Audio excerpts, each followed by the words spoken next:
Cinema city বাংলায় আপনাদের সবাইকে স্বাগতম। আজকে এক্সপ্লেন করব 2023 সালে মুক্তিপ্রাপ্ত movie eye of the storm. সিনেমার শুরুতে দেখা যায় তাইপেই হসপিটাল। এই হসপিটালে একজন ডক্টর জেং, সে বাসায় যাওয়ার প্রস্তুতি নিচ্ছে, কারণ আজ তার মেয়ের জন্মদিন। সে বের হচ্ছে, এই সময় নার্স তাইহি এসে বলে, ডক্টর, আপনার পেশেন্ট ইয়োজং বলছে তার বুক ব্যথা করছে, আমরা কি কোনো এক্স রে করব? জেং বলে, দরকার নেই, এমনিও তাকে এখনই ডিসচার্জ করে দেওয়া হবে, সে সুস্থ আছে, আমি যাচ্ছি এখন। হসপিটাল থেকে বের হয়ে সে ট্যাক্সিতে উঠে বাসার উদ্দেশ্যে রওনা হয়। তখনই হসপিটালে এমার্জেন্সি রোগী আসে, যিনি কার অ্যাক্সিডেন্টে আহত হয়েছে। দ্রুত তার চিকিৎসা শুরু হয়। এদিকে ডক্টর জেং এখনও রাস্তায়। ট্যাক্সি ড্রাইভার তার সাথে গল্প শুরু করে। সে বলে সার্স নামে নতুন একটা ভাইরাস ছড়াচ্ছে, যেটার নাকি কোনো ওষুধ নেই, আক্রান্ত হলেই মৃত্যু। এটা কি সত্যি? তখনই জেং এর কাছে হসপিটাল থেকে কল আসে, এমার্জেন্সি রোগী আসায় তাকে যেতে হবে। জেং আবার গাড়ি ঘুরিয়ে হসপিটালে যেতে বলে। এদিকে হসপিটালের নার্স তাইহি তাদের হেড নার্স অংকে খুঁজছে। একজন জানায় অং অসুস্থ, ইয়ারে গেছে। তখনই জেংও হসপিটালে পৌঁছে যায়। সে ভেতরে ঢুকলেই রোগীর আপডেট জানানো হয়। জেং অপারেশনের জন্য প্রিপারেশন নিতে বলে। এরপরেই তার চোখে পড়ে এক রিপোর্টারকে, যে লুকিয়ে লুকিয়ে ভিডিও করছিল। জেং তার কাছে যেয়ে বলে, তোমাকে না কতবার মানা করেছি এখানে আসবে না, আমার ভিডিও করবে না। এই রিপোর্টার আসলে বোঝার চেষ্টা করছে এই হসপিটালে সার্স রোগী আছে কিনা। জেং বলে, তোমার যদি মনে হয় এখানে সার্স ভাইরাস আছে, তাহলে তুমি কেন এখানে আছো?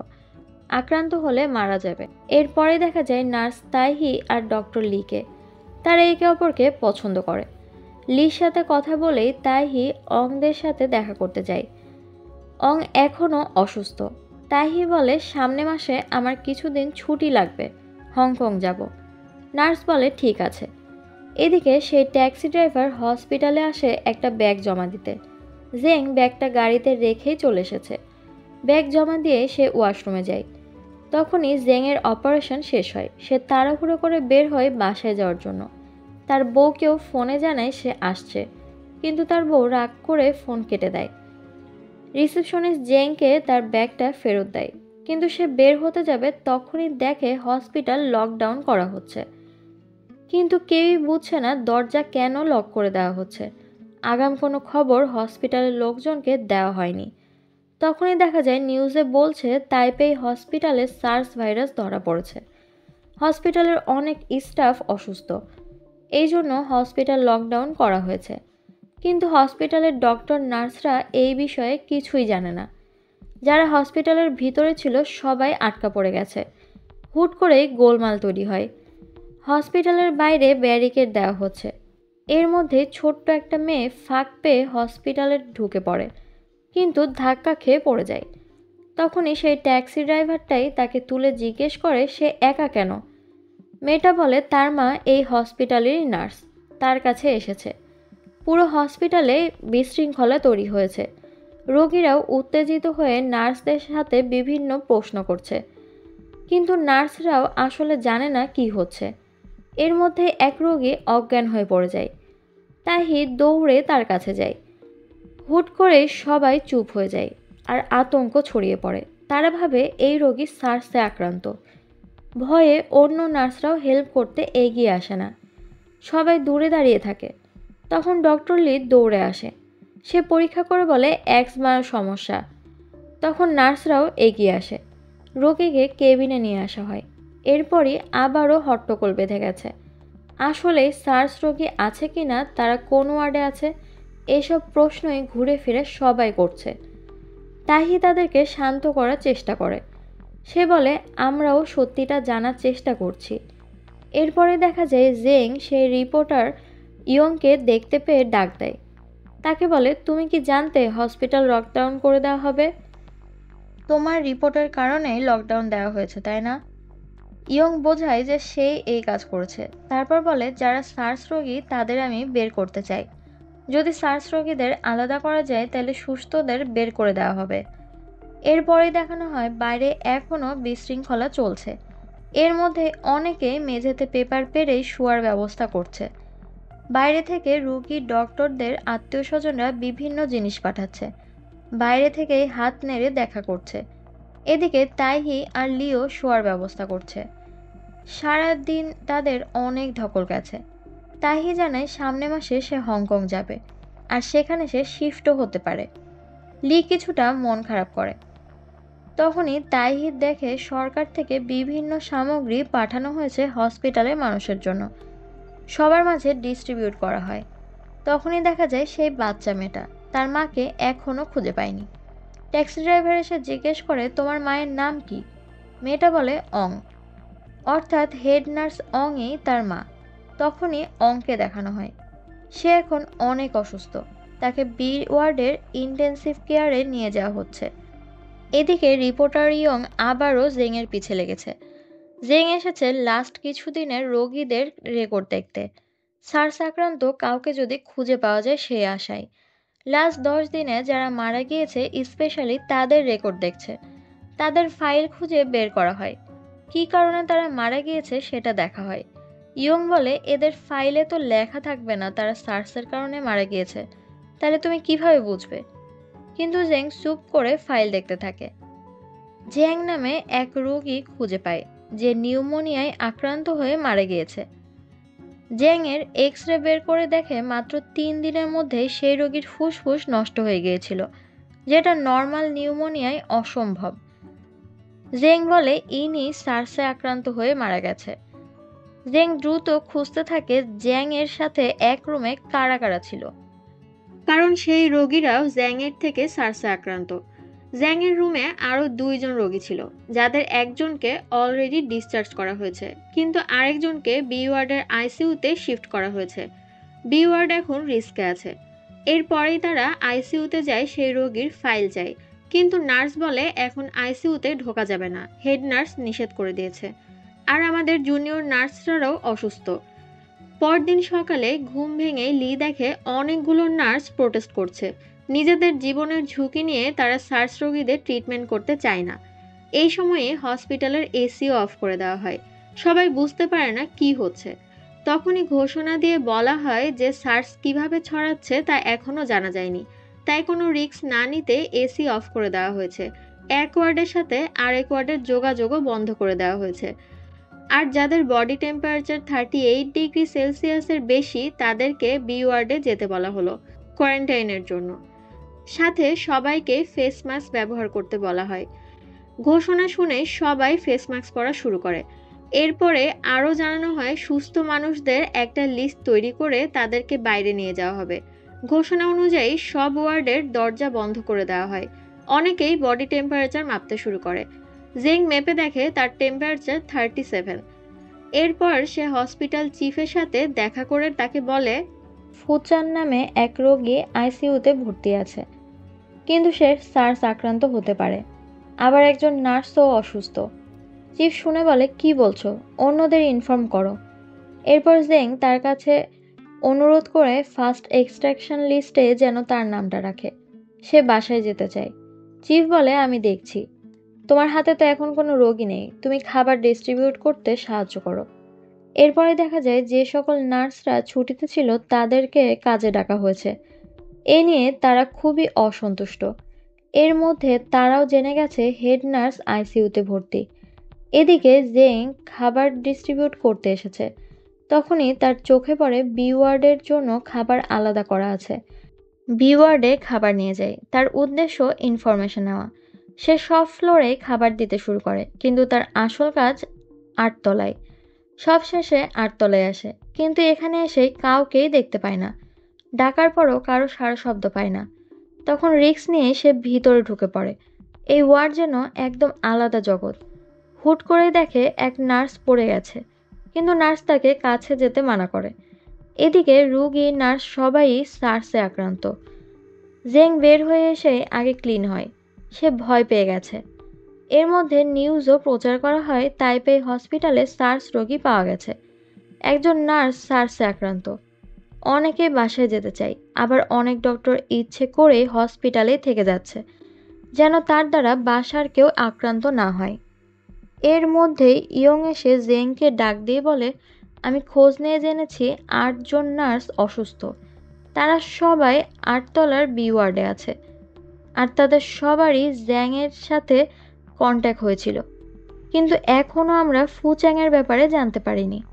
এরপরে দেখা যায় তাইহি কেবলই খেতে বসেছে, কিন্তু অন্য নার্সরা তার সাথে কেমন যেন ব্যবহার করছে। তখনই আবার লিও আসে। সে বলে, আগামী মাসে আমি ছুটি নিয়েছি, তোমার সাথে হংকং যাব। তাহি অনেক খুশি হয়। লি বলে, বাকিরা কোথায়, খেতে আসছে না কেন? তাহি বলে, ওরা ব্যস্ত আছে। তারপর 2 জন একসাথে খেতে বসে। এরপর দেখা যায় জেংকে। সে এদিক ওদিক হেঁটে বেড়াচ্ছে। তখনই দেখে এক নার্স আইসিইউতে ঢুকলো। জেংও এই ফাঁকেই আইসিইউতে ঢুকে পড়ে। সে ফুচ্যাংকে খুঁজতে থাকে। এক নার্সকে জিজ্ঞেস করে। সে বলে ফুচ্যাংকে বি ওয়ার্ডে শিফট করা হচ্ছে, সে সার্স পজিটিভ। জেং আইসিইউ থেকে বের হয়ে এসেই ভালোভাবে গোসল করে। তারপর বাসায় ফোন দিয়ে বলে, আমি কিছু দিনের মধ্যেই বাসায় আসব, আমি ঠিক আছি। তারপরেই ফোন রেখে দেয়। এরপর ইয়ংকে জানায় ফুচ্যাং সার্স পজিটিভ। ইয়ং বলে, সে কি জ্যাংয়ের কাছ থেকেই আক্রান্ত হয়েছে? আমাদের খুঁজে বের করা উচিত কে প্রথমে এই ভাইরাস হসপিটালে এনেছে। জেং কিছু না বলেই বের হয়ে যায়। তখনই এক নার্স তাকে ডেকে বলে, ডক্টর, আমার এই পেপারে একটু সাইন করে দিন। জেং সাইন করে। তখনই খবর আসে একজন প্রেগনেন্ট মহিলা জ্বরে আক্রান্ত, যত সম্ভব সার্স পজিটিভ। সেখান থেকেই জেং ডিরেক্টরের সাথে দেখা করতে আসে। তারাও প্রেগনেন্ট মহিলার কেসটা নিয়েই ব্যস্ত। এর মধ্যে ডিরেক্টর জেংকে বলে, তুমি যদি বি ওয়ার্ডে ডিউটি দাও তাহলে 1 সপ্তাহের মধ্যে তোমাকে বাসায় যেতে দিব, ভেবে দেখো। এর পরের দৃশ্যে দেখা যায় পুরো হসপিটাল ডিসইনফেক্ট করা হচ্ছে। লবিতে রোগীর আত্মীয় স্বজনরা শুয়ে বসে আছে। তখনই কিছু নার্স দেখে ট্যাক্সি ড্রাইভার তাদেরকে অং এর কথা জিজ্ঞেস করে। তারা জানায় অং বি ওয়ার্ডে আছে। এরপরই অং এর মেয়েকে নিয়ে সে বি ওয়ার্ডে আসে। মেয়েটা ভেতরে ঢুকেই ইন্টারকমে তার মায়ের কথা জিজ্ঞেস করে। ভেতর থেকে নার্স বলে, তোমার মা অনেক অসুস্থ, এটা কোয়ারেন্টাইন জোন, তুমি এখানে ঢুকতে পারবে না। কিন্তু মেয়েটা তার মাকে ডাকতেই থাকে আর কাঁদতে শুরু করে। বারবার বলে, মা বাইরে এসো। এর পরের দৃশ্যে দেখা যায় তাইহির আশেপাশেও কেউ থাকতে যাচ্ছে না, যেহেতু সে আগে বি ওয়ার্ডে কাজ করত। হেড নার্স তাকে ডেকে জিজ্ঞেস করে সে আরেকদিন বি ওয়ার্ডে গিয়েছিল কিনা। তাহি জানায় সে গিয়েছিল।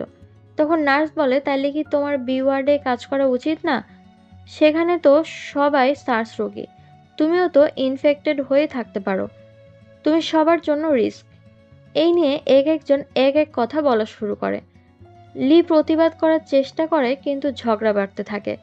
তাহি নার্সদের আচরণে খুবই কষ্ট পায়। তারপর বলে, আমি বি ওয়ার্ডে চলে যাব। এরপর সব জিনিসপাতি নিয়ে সে বি ওয়ার্ডে ঢুকে যায়। লি বাইরে দাঁড়িয়ে কাঁদতে থাকে। এরপর তাদের কি আর দেখা হবে? হংকং যাওয়া হবে একসাথে? সবই অনিশ্চিত। তাহি প্রোটেকশন কোট পরে ভেতরে ঢুকে আসে। ভিতরে ঢুকে সে দেখে একজন মারা গিয়েছে। অনেক ভয় নিয়ে সে কাজ করা শুরু করে। প্রতিবার রোগীর সেবা করে বারবার পরিষ্কার হয়।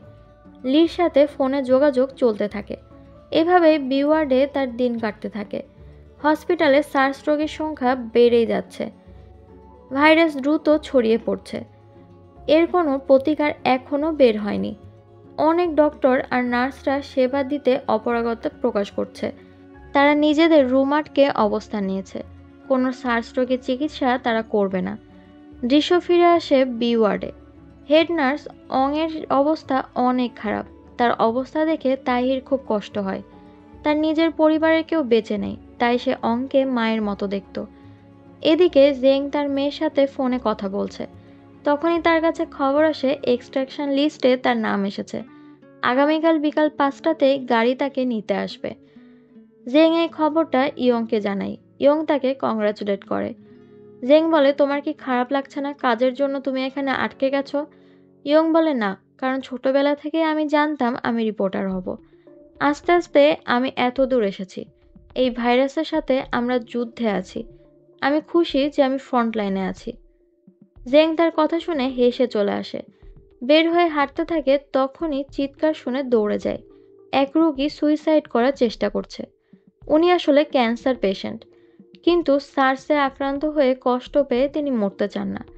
আবার তার ছেলেও হসপিটালে আটকে গেছে তার জন্য, তাই এই সিদ্ধান্ত নিয়েছেন। জেং আর লি মিলে তাকে নামিয়ে চিকিৎসা শুরু করে, কিন্তু অনেক চেষ্টার পরও তাকে বাঁচানো যায় না। সেই রোগীর মৃত্যুতে লি একদম ভেঙে পড়ে আর হতাশ হয়ে পড়ে। সে রাগে চিল্লাতে শুরু করে, আর যেই নার্সরা নিজেদের রুমে বসে আছে তাদেরকে গালাগালি শুরু করে, চিৎকার করে অনেক কথা শোনায়। অন্যদিকে বিওয়ার্ডে নার্স অংকেও বাঁচানোর চেষ্টা চলছে, কিন্তু শেষ পর্যন্ত তাকেও বাঁচানো যায় না। তাইহি কান্নায় ভেঙে পড়ে। সবাই হতাশার চরম পর্যায়ে পৌঁছে গেছে। এরপরে দেখা যায় লি আর তাইহি দুইজনাই ছাদে এসেছে। দূর থেকে তাদের দেখা হয়, দূর থেকেই ফোনে কথা বলে। লি বলে, আমি তোমার সাথে একবারেই হংকং চলে যাব, আগামীতে আমরা ভালো সময় কাটাবো। তাইহি কিছু না বলেই কাঁদতে শুরু করে, কারণ সে জানে এগুলো কিছুই সম্ভব না। সেও আস্তে আস্তে অসুস্থ হয়ে পড়ছে। পরের দৃশ্যে দেখা যায় পরদিন জেং রেডি হয়ে গেছে বাসায় যাওয়ার জন্য।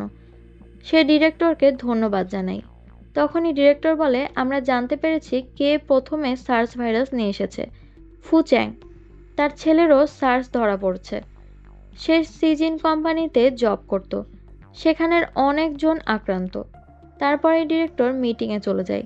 তারা সেই প্রেগনেন্ট মহিলাটি নিয়েই মিটিং করছে। সে এখন সার্স পজিটিভ। বাচ্চাকে বাঁচাতে এখনই সিজার করা দরকার, কিন্তু কোনো ডক্টরই রাজি হচ্ছে না লাইফ রিস্ক নিতে। জেং বাইরে থেকে এসব শুনে কি মনে করে মিটিংয়ে যোগ দেয়। সে বাসায় ফিরে যাবে না। সে ডাইরেক্টরকে জানায় সিজার করতে সে রাজি আছে। এরপরে আবার ইয়ং এর সাথে দেখা করে তাকে জানায় সার্সের অরিজিনাল রোগী আসলে ফুচ্যাং। সে সিজিন কোম্পানিতে জব করে, সেখান থেকে আক্রান্ত হয়েছে। এর পরের দৃশ্যে দেখা যায় তাইহি সার্স পজিটিভ। সেও একটা রুমে কোয়ারেন্টাইনে আছে। এদিকে জেং সিজার করতে যাবে, তখনই দেখেন নার্সরা এক রোগীর মৃতদেহ নিয়ে যাচ্ছে। সার্সে আক্রান্ত হয়ে সে মারা গেছে। জেং রোগীর ফাইলটা নিয়ে নাম দেখে বুঝতে পারে এটাই সেই ইমার্জেন্সি রোগী ছিল যার অপারেশন করতেই সে রাস্তা থেকে ঘুরে এসেছিল। জেং কিছুটা ভয় পেয়ে যায়। তারও আক্রান্ত হতে হয়তো বেশি সময় লাগবে না। ভাবতে ভাবতেই জেং তার টেম্পারেচার মাপে, প্রায় 38-এর কাছাকাছি। টেম্পারেচার বাড়ছে। জেংয়ের কান্না চলে আসে। তার মেয়ের সাথে হয়তো আর কখনো দেখা হবে না। এরপর সে ইয়ংকে ফোন দিয়ে বলে, লকডাউনের আগে আমি একজনের অপারেশন করেছিলাম। সে সার্সে আক্রান্ত হয়ে মারা গেছে। তুমি তো আমার সাথে ছিলে, নিজের টেম্পারেচার চেক করে দেখো। তখনই মাইকে ঘোষণা আসে অপারেশনের জন্য জেংকে খোঁজা হচ্ছে, সিজার করতে হবে। জেং রেডি হয়ে অপারেশন থিয়েটারে ঢুকে যায়। সিজারের পর রোগীর ব্লিডিং বন্ধ করা যাচ্ছে না। এর পরের দৃশ্য চলে যায় বি ওয়ার্ডে। তাইহির অপর পাশে রুমের রোগী অজ্ঞান হয়ে মেঝেতে পড়ে গেছে। তাইহি ডাকাডাকি করেও কাউকে পায় না। শেষ পর্যন্ত নিজেই দৌড় দিয়ে তার কাছে যায়, সিপিআর দিতে শুরু করে। তখন অন্য নার্সও উপস্থিত হয়। দৃশ্য ফিরে আসে অপারেশন রুমে। গগলস মাস্ক পরে জেং ঠিক মতো দেখতেও পাচ্ছে না। আর না পেরে জেং তার প্রোটেকশন গগলস খুলে ফেলে, কাজ শুরু করে। এবার ব্লিডিং অফ করতে সক্ষম হয়। Operation successful. অন্যদিকে তাইহিও সেই রোগীর শ্বাস প্রশ্বাস ফিরিয়ে আনতে পারে। এরপরে দেখা যায় ইয়ং তার ফাইনাল রিপোর্ট অফিসে পাঠাচ্ছে। সবাই যে যার মতো শুয়ে বসে আছে। জেং অপারেশন থিয়েটার থেকে বের হয়ে বাসায় কল করে। তার মেয়ের সাথে কথা বলতে চায়। একদম ভোরবেলায় মেয়েটা ঘুমাচ্ছিল। সে ঘুমের মধ্যেই তার বাবাকে বলে, তুমি অনেক মানুষকে বাঁচিয়েছো তাই না, তাহলে কবে বাসায় আসবে? তখনই বিওয়ার্ডের দরজা খুলে যায় আর দেখা যায় তাইহি বিধ্বস্ত অবস্থায় বসে আছে। তাও দুইজন একে অপরের দিকে তাকিয়ে হালকা হাসি দেয়। জেং তার মেয়ের সাথে কথা বলতে বলতেই কাঁদতে শুরু করে। আদৌ সে বেঁচে থাকবে কিনা, তার ছোট্ট মেয়েটার সাথে আর দেখা হবে কিনা কেউ জানে না।